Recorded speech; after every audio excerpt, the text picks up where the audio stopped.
আজি কেকৰ বস্তুখিনি নিয়াৰ পৰা ভিডিঅ'টো আৰম্ভ কৰিছোঁ আৰু এয়া হৈছে চন্দিকা গেট বাইদেউৰ ৰুমৰ পৰাই আজি বস্তুখিনি ল'ব লগা হ'ল কাৰণ আজি ছয়গাঁৱৰ দোকানবিলাক বন্ধ, ফৰ্থ ছেটাৰডে শনিবাৰে বন্ধ ৰাখে আৰু মই আনি ৰাখি দিছিলোঁ ইয়াতে এনেকৈ প্ৰিমিক্সখিনি ৰাখি দিম এনেকৈ আৰু এইফালে ক্ৰীমটোনো কি ব্যৱহাৰ কৰিছোঁ আপোনালোকক সেইটো দেখাই দিছোঁ আৰু আগতেও দিছিলোঁ বাৰু তথাপিও দেখাই দিছোঁ ডিলাইটৰ ক্ৰীম ব্যৱহাৰ কৰোঁ আৰু মইনো বস্তুবিলাক ক'ত কেনেকৈ ৰাখোঁ সেইখিনিও দেখাই দিছোঁ আৰু কি লাগে সেইখিনি উলিয়াই লৈছোঁ। এইফালে মোৰ আধা কেজি কেকৰ অৰ্ডাৰ আছে যিহেতু সেইকাৰণে এইটো উলিয়াই লৈছোঁ, লগতে এইখিনি ব্লেণ্ডাৰৰ এইডাল আৰু লগতে কালাৰ আৰু এইফালে নজেল এনেকৈ ৰাখি দিছোঁ আৰু কাটাৰ কেইখন এইখিনি আৰু এইফালে ফ্লাৱাৰ্ছ আনি মই এনেকৈ ৰাখি দিছোঁ, লাগিলে দিম সেইকাৰণে আগতে আনি ৰাখি দিছিলোঁ এনেকৈ আৰু এইফালে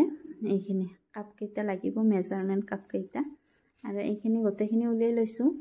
লগতে এইফালে যদি জংগল থিম কেক দেহিয়া এইখিনি আনি থৈ দিছোঁ আৰু পাইপিং বেগ মই এনেকৈ বেছিকৈ আনি ৰাখিছিলোঁ আৰু এইফালে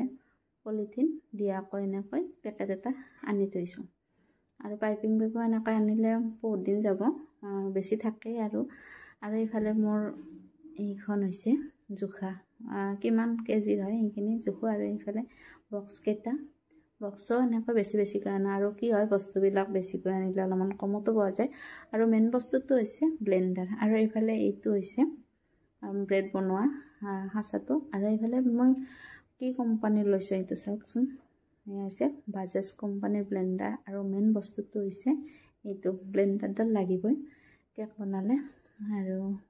এইফালে এইখিনি যোগাৰখিনি কৰি লৈছোঁ। অলপমান কেকটোনো কেনেকৈ বনাওঁ মই সেইখিনি অলপমান দেখাই দিছোঁ আপোনালোকক আৰু এয়া হৈছে 1 কাপ জোখত, লগতে ইয়াতে লাগিব ৰিফাইন আৰু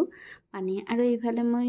অভেনটো প্ৰিহিট হ'বলৈ দিছোঁ 10 মিনিটৰ কাৰণে আৰু এইখিনি হৈ গ'ল